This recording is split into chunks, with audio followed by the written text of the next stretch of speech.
بسم اللہ الرحمن الرحیم۔ ایک روز حضور نبی کریم صلی اللہ علیہ وسلم خانہ کعبہ میں نماز پڑھ رہے تھے کہ ابو جہل آپ کے پاس آیا اور بولا، کیا میں نے آپ کو اس سے منع نہیں کیا تھا؟ آپ جانتے نہیں میں سب سے بڑے گروہ والا ہوں۔ اس پر سورۃ العلق کی آیت 17 اور 18 نازل ہوئی۔ ترجمہ: سو یہ اپنے گروہ کے لوگوں کو بلا لے، اگر اس نے ایسا کیا تو ہم بھی دوزخ کے پیادوں کو بلا لیں گے۔ حضرت ابن عباس فرماتے ہیں، اگر ابو جہل اپنے گروہ کو بلاتا تو اللہ تعالیٰ کے عذاب کے فرشتے اسے پکڑ کر تہس نہس کر دیتے۔ ایک روز ابو جہل حضور کے سامنے آیا اور آپ سے مخاطب ہوا، آپ کو معلوم ہے میں بطحاء والوں کا محافظ ہوں اور میں یہاں ایک شریف ترین شخص ہوں۔ اس وقت اللہ تعالیٰ نے سورہ دخان کی آیت 49 نازل فرمائی۔ ترجمہ: چک تو بڑا معزز مکرم ہے۔ آیت کا یہ جملہ دوزخ کے فرشتے ابو جہل کو جہنم میں ڈالتے وقت پھٹکارتے ہوئے کہیں گے۔ ابو لہب بھی حضور اکرم کی ایذا رسانی میں آگے آگے تھا۔ نبی کریم صلی اللہ علیہ وسلم کی تبلیغ میں رکاوٹیں ڈالتا تھا۔ آپ صلی اللہ علیہ وسلم کو برا بھلا کہتا تھا۔ اس کی بیوی جمیل بھی اس کے ساتھ شامل تھی۔ وہ جنگل سے کانٹے دار لکڑیاں کاٹ کر لاتی اور نبی کریم صلی اللہ علیہ وسلم کے راستے میں بچھاتی۔ اس پر اللہ تعالیٰ نے سورۃ اللہب نازل فرمائی۔ اس میں ابو لہب کے ساتھ اس کی بیوی کو بھی عذاب کی خبر دی گئی۔ وہ غصے میں آگ بگولا ہو گئی، پتھر ہاتھ میں لیے آپ کی طرف بڑھی۔ اس وقت آپ صلی اللہ علیہ وسلم کے ساتھ ابو بکر صدیق تھے۔ انہوں نے ابو لہب کی بیوی کو آتے دیکھا تو فرمایا، اللہ کے رسول، یہ عورت بہت زبان دراز ہے، اگر آپ یہاں ٹھہرے تو اس کی بد زبانی سے آپ کو تکلیف پہنچے گی۔ ان کی بات سن کر حضور نے فرمایا، ابو بکر فکر نہ کرو، وہ مجھے دیکھ نہ سکے گی۔ اتنے میں جمیل نزدیک پہنچ گئی۔ اسے وہاں صرف ابو بکر نظر آئے۔ وہ آتے ہی بولی، ابو بکر، تمہارے دوست نے مجھے ذلیل کیا ہے۔ کہاں ہے تمہارا دوست جو شعر پڑھتا ہے؟ ابو بکر بولے، کیا تمہیں میرے ساتھ کوئی نظر آ رہا ہے؟ کیوں، کیا بات ہے؟ مجھے تو تمہارے ساتھ کوئی نظر نہیں آ رہا۔ انہوں نے پوچھا، تم ان کے ساتھ کیا کرنا چاہتی ہو؟ جواب میں اس نے کہا، میں یہ پتھر اس کے منہ پر مارنا چاہتی ہوں، اس نے میری شان میں نازیبا شعر کہے ہیں۔ وہ سورۃ اللہب کی آیات کو شعر سمجھ رہی تھی۔ اس پر انہوں نے کہا، نہیں، اللہ کی قسم وہ شاعر نہیں ہیں، وہ تو شعر کہنا جانتے ہی نہیں، نہ انہوں نے تمہیں ذلیل کیا ہے۔ یہ سن کر وہ واپس لوٹ گئی۔ بعد میں ابو بکر صدیق نے آپ صلی اللہ علیہ وسلم سے پوچھا، اے اللہ کے رسول، وہ آپ کو دیکھ کیوں نہیں سکی؟ آپ نے ارشاد فرمایا، ایک فرشتے نے مجھے اپنے پرو میں چھپا لیا تھا۔ ایک روایت کے مطابق آپ نے یہ جواب ارشاد فرمایا، میرے اور اس کے درمیان ایک آڑ پیدا کر دی گئی تھی۔ ابو لہب کے ایک بیٹے کا نام عتبہ تھا اور دوسرے کا نام عتیبہ تھا۔ اعلان نبوت سے پہلے رسول اکرم نے اپنی دو بیٹیوں حضرت رقیہ اور حضرت کلثوم رضی اللہ عنہا کا نکاح ابو لہب کے ان دونوں بیٹوں سے کر دیا تھا۔ یہ صرف نکاح ہوا تھا، ابھی رخصتی نہیں ہوئی تھی۔ اسلام کا آغاز ہوا اور سورۃ اللہب نازل ہوئی تو ابو لہب نے غصے میں آ کر اپنے بیٹوں سے کہا، اگر تم محمد کی بیٹیوں کو طلاق نہیں دو گے تو میں تمہارا چہرہ نہیں دیکھوں گا۔ چنانچہ ان دونوں نے انہیں طلاق دے دی۔ دیکھا جائے تو آپ صلی اللہ علیہ وسلم کی بیٹیوں کے لیے اس میں حکمت تھی، گویا اللہ نے چاہا کہ یہ پاک صاحبزادیاں عتبہ اور عتیبہ کے ہاں نہ جا سکیں۔ یہ رشتہ اسلام دشمنی کی بنیاد پر ختم کیا گیا، یعنی آپ دونوں چونکہ نبی کریم کی صاحبزادیاں تھیں اس لیے یہ قدم اٹھایا گیا۔ اس موقع پر عتیبہ نبی اکرم کی خدمت میں حاضر ہوا اور اس نے آپ کی شان میں گستاخی کی۔ آپ صلی اللہ علیہ وسلم صاحبزادیوں کی وجہ سے پہلے ہی غمگین تھے۔ ان حالات میں آپ نے اس کے حق میں بد دعا فرمائی، اے اللہ، اس پر اپنے کتوں میں سے ایک کتا مسلط فرما دے۔ عتیبہ یہ بد دعا سن کر وہاں سے لوٹ آیا۔ اس نے اپنے باپ ابو لہب کو سارا حال سنایا۔ اس کے بعد دونوں باپ بیٹا ایک قافلے کے ساتھ ملک شام کی طرف روانہ ہو گئے۔ راستے میں یہ لوگ ایک جگہ ٹھہرے۔ وہاں قریب ہی ایک راہب کی عبادت گاہ تھی۔ راہب ان کے پاس آیا، اس نے انہیں بتایا اس علاقے میں جنگلی درندے رہتے ہیں۔ ابو لہب یہ سن کر خوف زدہ ہو گیا۔ نبی کریم کی بد دعا یاد آ گئی۔ اس نے قافلے والوں سے کہا، تم لوگ میری حیثیت سے باخبر ہو اور یہ بھی جانتے ہو کہ میرا تم پر کیا حق ہے۔ انہوں نے ایک زبان ہو کر کہا، بے شک ہمیں معلوم ہے۔ ابو لہب یہ سن کر بولا، تب پھر تم ہماری مدد کرو، میں محمد کی بد دعا کی وجہ سے خوفزدہ ہو گیا ہوں، اس لیے تم لوگ اپنا سامان اس عبادت گاہ کی طرف رکھ کر اس پر میرے بیٹے کا بستر لگا دو اور اس کے چاروں طرف تم لوگ اپنے بستر لگا لو۔ ان لوگوں نے ایسا ہی کیا، یہی نہیں انہوں نے اپنے چاروں طرف اپنے اونٹوں کو بھی بٹھا دیا۔ اس طرح عتیبہ ان کے عین درمیان میں آ گیا۔ اب وہ سب اس کی پاسبانی کرنے لگے۔ ان تمام احتیاطی تدابیر کے باوجود حضور نبی کریم کی پیشگوئی پوری ہو گئی۔ نصف رات کے قریب ایک شیر وہاں آیا اور سوئے ہوئے لوگوں کو سونگھنے لگا۔ ایک ایک کو سونگھتے ہوئے وہ آگے بڑھتا رہا، یہاں تک کہ وہ لمبی چھلانگ لگا کر عتیبہ تک پہنچ گیا۔ بس پھر کیا تھا، اس نے اسے چیر پھاڑ کر ہلاک کر دیا۔ تکلیف پہنچانے کا ایک اور واقعہ اس طرح پیش آیا کہ ایک روز آپ صلی اللہ علیہ وسلم مسجد حرام میں نماز پڑھ رہے تھے۔ قریب ہی کچھ جانور ذبح کیے گئے تھے۔ وہ لوگ اپنے بتوں کے نام پر قربانی کرتے تھے۔ ان جانوروں کی ایک اوجری ابھی تک وہیں تھی۔ ایسے میں ابو جہل نے کہا، کیا کوئی شخص ایسا ہے جو اس اوجری کو محمد کے اوپر ڈال دے؟ ایک روایت کے مطابق کسی نے کہا، کیا تم یہ منظر نہیں دیکھ رہے ہو؟ تم میں سے کون ہے جو وہاں جائے جہاں فلاں قبیلے نے جانور ذبح کیے ہیں؟ ان کا گوبر، لید، خون اور اوجڑی وہاں پڑے ہیں۔ کوئی شخص وہاں جا کر گندگی اٹھا لائے اور محمد کے سجدے میں جانے کا انتظار کرے۔ پھر جو ہی وہ سجدے میں جائیں وہ شخص گندگی ان کے کندھوں کے درمیان رکھ دے۔ تب مشرکوں میں سے ایک شخص اٹھا، اس کا نام عقبہ بن ابی معیط تھا۔ یہ اپنی قوم میں سب سے زیادہ بدبخت تھا۔ یہ گیا اور اوجری اٹھا لایا۔ جب آپ صلی اللہ علیہ وسلم سجدے میں گئے تو اوجری آپ پر رکھ دی۔ اس پر مشرکین زور زور سے ہنسنے لگے، یہاں تک کہ وہ ہنسی سے بے حال ہو گئے، ایک دوسرے پر گرنے لگے۔ ایسے میں کسی نے حضرت فاطمہ الزہرا رضی اللہ عنہا کو یہ بات بتا دی۔ وہ روتی ہوئی حرم میں آئیں۔ نبی کریم اسی طرح سجدے میں تھے اور اوجری آپ کے کندھوں پر تھی۔ سیدہ فاطمہ رضی اللہ عنہا نے اوجری کو آپ پر سے ہٹایا۔ اس کے بعد آپ سجدے سے اٹھے اور نماز کی حالت میں کھڑے ہو گئے۔ نماز سے فارغ ہو کر آپ صلی اللہ علیہ وسلم نے ان لوگوں کے حق میں بد دعا فرمائی، اے اللہ تو قریش کو ضرور سزا دے، اے اللہ تو قریش کو ضرور سزا دے، اے اللہ تو قریش کو ضرور سزا دے۔ قریش جو مارے ہنسی کے لوٹ پوٹ ہو رہے تھے، یہ بد دعا سنتے ہی ان کی ہنسی کافور ہو گئی۔ اس بد دعا کی وجہ سے وہ دہشت زدہ ہو گئے۔ اس کے بعد آپ نے نام لے کر بھی بد دعا فرمائی، اے اللہ تو عمرو بن ہشام کو سزا دے، یعنی ابو جہل کو، عقبہ بن ابی معیط اور امیہ بن حلف کو سزا دے۔ حضرت عبداللہ کہتے ہیں، اللہ کی قسم آپ صلی اللہ علیہ وسلم نے جن جن قریشیوں کا نام لیا تھا، میں نے انہیں غزوہ بدر میں حاق و خون میں لتھڑا ہوا دیکھا اور پھر ان کی لاشوں کو ایک گڑھے میں پھینک دیا گیا۔ اسی طرح کا ایک واقعہ حضرت عثمان غنی نے اس طرح بیان فرمایا ہے۔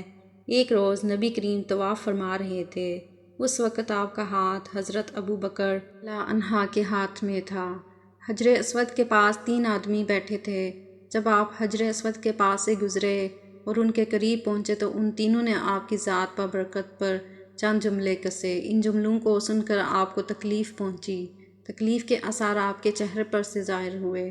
دوسرے پھیرے میں ابو جہل نے کہا، تم ہمیں ان معبودوں کی عبادت کرنے سے روکتے ہو جنہیں ہمارے باپ دادا پوجتے آئے ہیں، لیکن ہم تم سے صلح نہیں کر سکتے۔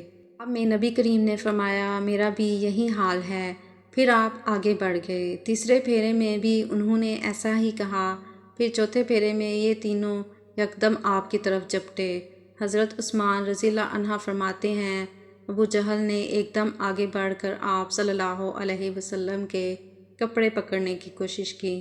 میں نے آگے بڑھ کر ایک گھونسا اس کے سینے پر مارا، اس سے وہ زمین پر گر پڑا۔ دوسری طرف سے ابو بکر صدیق رضی اللہ عنہ نے امیہ بن حلف کو دھکیلا۔ تیسری طرف خود حضور نبی کریم نے عتبہ بن ابی معیط کو دھکیلا۔ آخر یہ لوگ آپ کے پاس سے ہٹ گئے۔ اس وقت آپ نے ارشاد فرمایا، اللہ کی قسم تم لوگ اس وقت تک نہیں مرو گے جب تک اللہ کی طرف سے اس کی سزا نہیں بھگت لو گے۔ حضرت عثمان رضی اللہ عنہ فرماتے ہیں، یہ الفاظ سن کر ان تینوں میں سے ایک بھی ایسا نہیں تھا جو خوف کی وجہ سے کانپنے نہ لگا ہو۔ پھر آپ صلی اللہ علیہ وسلم نے ارشاد فرمایا، تم لوگ اپنے نبی کے لیے بہت برے ثابت ہوئے ہو۔ یہ فرمانے کے بعد آپ اپنے گھر کی طرف لوٹ گئے، ہم آپ کے پیچھے پیچھے چلے۔ جب آپ اپنے دروازے پر پہنچے تو اچانک ہماری طرف مڑے اور فرمایا، تم لوگ غم نہ کرو، اللہ تعالیٰ خود اپنے دین کو پھیلانے والا، اپنے کلمے کو پورا کرنے والا اور اپنے نبی کی مدد کرنے والا ہے۔ ان لوگوں کو اللہ تعالیٰ بہت جلد تمہارے ہاتھوں ذبح کروائے گا۔ اس کے بعد ہم بھی اپنے اپنے گھروں کو چلے گئے، اور پھر اللہ کی قسم غزوہ بدر کے دن اللہ تعالیٰ نے ان لوگوں کو ہمارے ہاتھوں ذبح کروایا۔ ایک روز ایسا ہوا کہ آپ خانہ کعبہ کا طواف کر رہے تھے، ایسے میں عقبہ بن ابی معیط وہاں آ گیا۔ اس نے اپنی چادر اتار کر آپ کی گردن میں ڈالی اور اس کو بل دینے لگا، اس طرح آپ کا گلا گھٹنے لگا۔ ابو بکر صدیق رضی اللہ عنہ دوڑ کر آئے اور اسے کندھوں سے پکڑ کر دھکیلا، ساتھ ہی انہوں نے فرمایا، کیا تم اس شخص کو قتل کرنا چاہتے ہو جو یہ کہتا ہے کہ میرا رب اللہ ہے، اور جو تمہارے رب کی طرف سے کھلی نشانیاں لے کر آیا ہے؟ بخاری کی ایک حدیث کے مطابق حضرت عروہ ابن زبیر رضی اللہ عنہ سے روایت ہے کہ میں نے ایک مرتبہ حضرت عمرو بن عاص رضی اللہ عنہ سے پوچھا، مجھے بتائیے، مشرکین کی طرف سے حضور نبی کریم صلی اللہ علیہ وسلم کے ساتھ سب سے زیادہ بدترین اور سخت ترین سلوک کس نے کیا تھا؟ جواب میں حضرت عمرو بن عاص رضی اللہ عنہ نے فرمایا، ایک مرتبہ حضور نبی کریم صلی اللہ علیہ وسلم کعبہ میں نماز ادا فرما رہے تھے کہ عقبہ بن ابی معیط آیا۔ اس نے آپ کی گردن میں کپڑا ڈال کر اس سے پوری قوت سے آپ کا گلا گھونٹا۔ اس وقت حضرت ابو بکر صدیق نے اسے دھکیل کر ہٹایا۔ یہ قول حضرت عمرو بن عاص رضی اللہ عنہ کا ہے۔ انہوں نے یہی سب سے سخت برتاؤ دیکھا ہوگا، ورنہ آپ صلی اللہ علیہ وسلم کے ساتھ اس سے بھی کہیں زیادہ سخت برتاؤ کیا گیا۔ پھر جب مسلمانوں کی تعداد 38 ہو گئی تو حضرت ابو بکر صدیق رضی اللہ عنہ نے آپ سے عرض کیا، اے اللہ کے رسول، مسجد الحرام میں تشریف لے چلیے تاکہ ہم وہاں نماز ادا کر سکیں۔ اس پر آپ صلی اللہ علیہ وسلم نے ارشاد فرمایا، ابو بکر، ابھی ہماری تعداد تھوڑی ہے۔ ابو بکر صدیق نے پھر اسی خواہش کا اظہار کیا۔ آخر حضور نبی کریم اپنے تمام صحابہ کے ساتھ مسجد الحرام میں پہنچ گئے۔ حضرت ابو بکر صدیق رضی اللہ عنہ نے کھڑے ہو کر خطبہ دیا، لوگوں کو کلمہ پڑھ لینے کی دعوت دی۔ اس طرح حضرت ابو بکر صدیق رضی اللہ عنہ سب سے پہلے شخص ہیں جنہوں نے مجمع میں کھڑے ہو کر تبلیغ فرمائی۔ اس خطبے کے جواب میں مشرکین مکہ حضرت ابو بکر رضی اللہ اور دوسرے مسلمانوں پر ٹوٹ پڑے اور انہیں مارنے لگے۔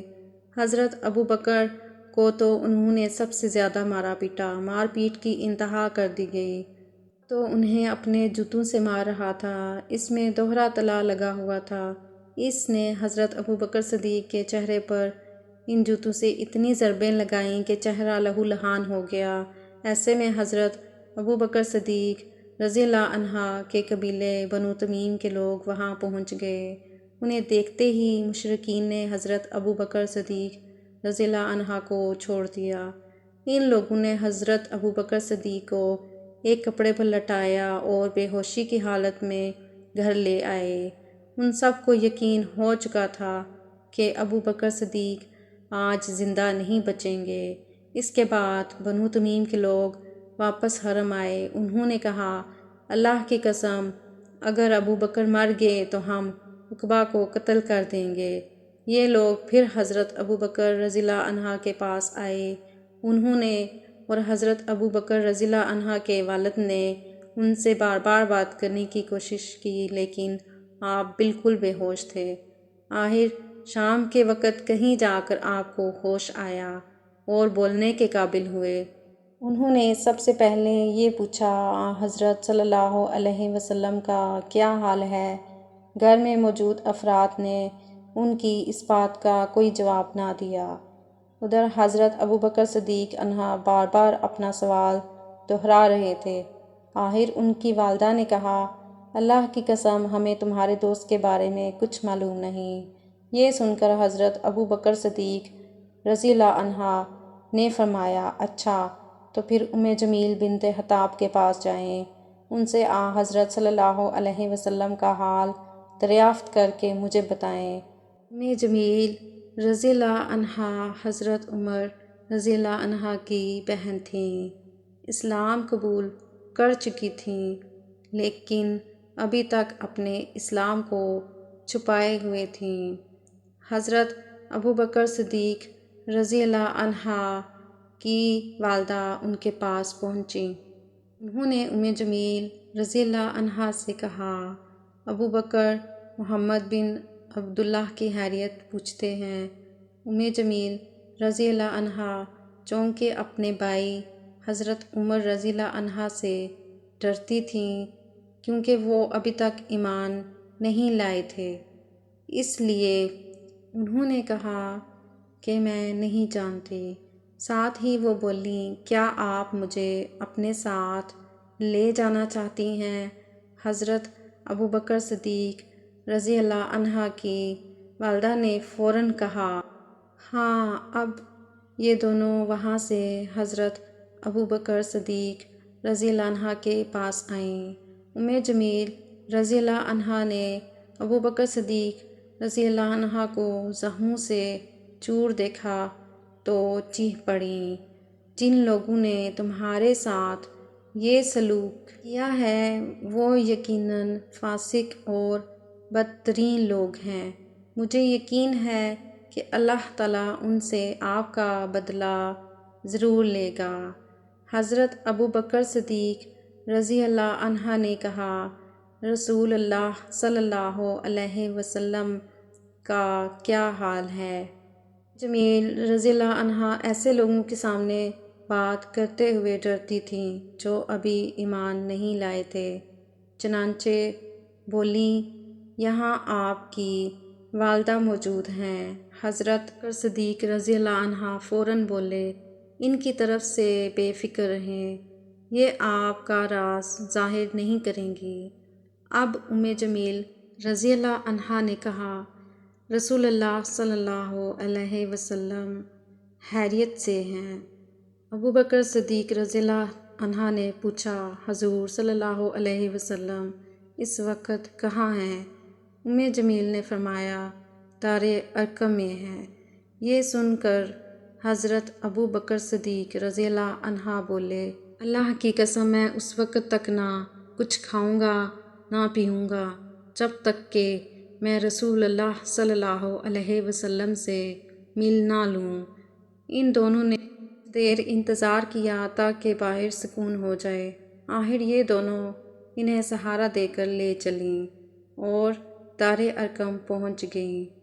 چوں ہی نبی کریم صلی اللہ علیہ وسلم نے حضرت ابوبکر رضی اللہ عنہ کی یہ حالت دیکھی تو آپ صلی اللہ علیہ وسلم کو بے حد صدمہ ہوا۔ آپ نے آگے بڑھ کر ابوبکر رضی اللہ عنہ کو گلے سے لگا لیا، انہیں بوسہ دیا۔ باقی مسلمانوں نے بھی انہیں گلے سے لگایا اور بوسہ دیا۔ پھر حضرت ابوبکر صدیق رضی اللہ عنہ نے آپ صلی اللہ علیہ وسلم سے عرض کیا، آپ صلی اللہ علیہ وسلم پر میرے ماں باپ قربان ہوں۔ اے اللہ کے رسول، مجھے کچھ تو نہیں ہوا سوائے اس کے کہ میرے چہرے پر چوٹیں آئی ہیں۔ یہ میری والدہ میرے ساتھ آئی ہیں، ممکن ہے کہ اللہ تعالیٰ آپ صلی اللہ علیہ وسلم کے طفیل انہیں جہنم کی آگ سے بچا لے۔ نبی کریم صلی اللہ علیہ وسلم نے ان کی والدہ کے لیے دعا فرمائی، پھر انہیں اسلام کی دعوت دی، وہ اسی وقت ایمان لے آئیں۔ اس سے ابوبکر صدیق رضی اللہ عنہ اور تمام صحابہ کو بے حد خوشی ہوئی۔